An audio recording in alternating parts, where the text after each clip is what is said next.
I just love the wheel. I started on it and fell in love with it. I do a little bit of hand building, but sculpture has never really been a strong pull to me. Although if you look at my work, you'll see some sculptural pieces. But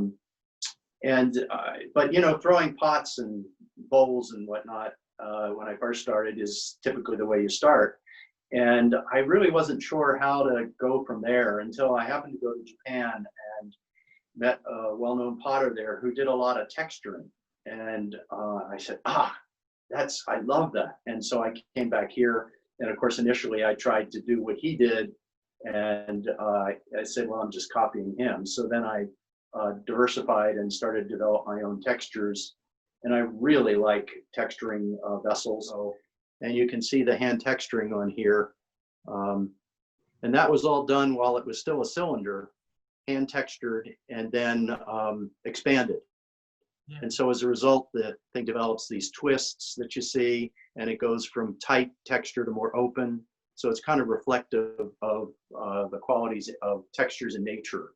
So a lot of my work is done that way. And I really got completely into that. This is a more recent texture. And you can see it's textured the way around. And this was then expanded. Subsequently, it was glazed in a black glaze, and then I sponged off the glaze to highlight the clay itself. So it's a white clay with a black glaze between. They're part of a series that I do. Each of those pieces is part of a series. There are variations on it in terms of shape and size. And of course, I wanted to pick pieces that I'm really proud of when I put into the show. Mostly to me, they have to reflect naturally to the piece. Lately, I've been going down, I've been exploring cone 6 just because there's some more colors there. And most of my work is muted colors, natural colors. But after 20 years, I've begun to explore brighter colors.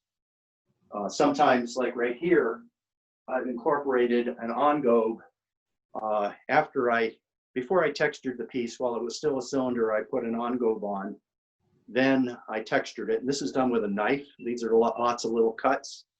And then I expand it. And of course, the red engobe is only on the texture itself. Okay. So then after firing, then I glazed this with black at cone 10 and then wiped this off. So this is actually still cone 10, but it's a lot brighter than you'll find in most of my works. The most important thing to me is the shape of the piece, and then the texture can enhance the shape. And as I said, the texture kind of then flows with the piece. So it might be very tight at the top and then expands outward and becomes more broader as it gets to the maximum diameter. And that's what I like to do. So that was naturally a part of the set.